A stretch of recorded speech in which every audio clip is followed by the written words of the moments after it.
السلام عليكم ورحمة الله وبركاته. كي دايرين؟ نتمنى تكونوا بألف خير. اليوم بغيت نشارك معكم هذا الطبق اللي ساهل دغيا وخفيف وكيوجد بسرعة.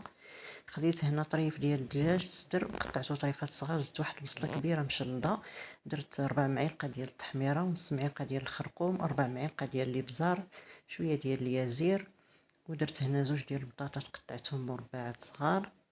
صافي غادي نقلب مزيان هذا الخليط ديالي وزدت الملح، انا درت الملحه. خديت الروز، لافه ديال الروز، زدت عليها 2 زلايف ديال الماء وشويه ديال الابزار والملحه، وغادي نخليه يطيب. غنقص عليه مزيان وغادي نخليه يطيب حتى كينشف. زدت هنايا شويه ديال الزيت، تقريبا 3 المعالق كبار ديال الزيت. صافي وغادي نحرك مزيان وغادي نغطيها نخليها حتى تشحر. دابا غادي نزيد هذا الزيتون مقطع،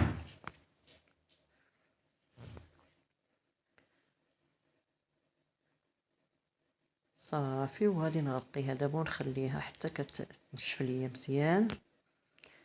دابا غادي نزيد واحد شويه ديال الماء، غنزيد تقريبا نص زلافه صغيره ديال الماء باش كطيب لينا ديك البطاطا داك الدجاج. صافي غنخليها دابا حتى كتنشف، ما يبقاش فيها كاع داك الماء. عاد غادي نزيد مطيشه، لاصوص ديال مطيشه. انا مطيشه طيبتها، مطيشه صغيره سوري، سلقتها وطحنتها صفيتها مزيان، هي اللي غادي نزيد دابا. صافي وغادي نخلي حتى كتطبخ واحد شويه، واحد 5 ديال الدقائق وغنطفي عليها. وهذا هو الشكل النهائي ديال الطبق ديالنا. هانتوما شفتوا داك الروز كيجي ناشف وحبه بحبه، وهذا راه غير الروز عادي ماشي الروز كلاصي. وهذيك لاصوص كنرافقوها مع هذا الروز، صدقوني كتجي بنينه بزاف. وتقدروا ترافقوه حتى مع الخبز، ديك لاصوص ديروها مع الخبز.